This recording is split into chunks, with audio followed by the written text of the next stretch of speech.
Hi guys. நம்ம tailoring மிஷினில் வந்து த்ரெட் போட்டிருக்கோம். த்ரெட் வந்து எந்த டைரெக்ஷனில் இருக்கணும் அப்படின்றது தான் இந்த வீடியோவில் நான் வந்து காட்ட போகிறேன். த்ரெட் வந்து நம்ம சைட்லேருந்து இப்படி போகிற மாதிரி இருந்துச்சுன்னா நமக்கு ஸ்டிச்சிங்க்கு வந்து ரொம்ப டஃப்பாக இருக்கும். தென் வந்து இடிக்குமே ஸ்டிக் ஆகிடும் நூல்.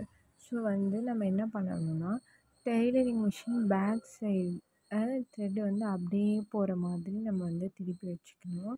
நம்ம வந்து அது மாதிரி பண்ணுறனால வந்து நமக்கு நூல் வந்து சிக்கிக்கும். ப்ளஸ் வந்து அங்கங்கே ஒரு மாதிரி திட்டி போகிற மாதிரி இருக்கும். ப்ராப்பராக நூல் ரன் ஆகிற மாதிரி இருக்காது.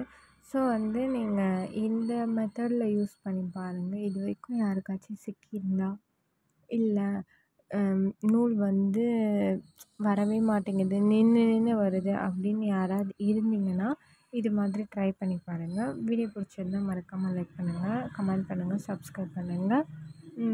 இந்த டிப்ஸ் வந்து உங்களுக்கு யூஸ்ஃபுல்லாக இருந்துச்சுன்னா கமெண்ட் பாக்ஸில் சொல்லுங்கள். பாய்.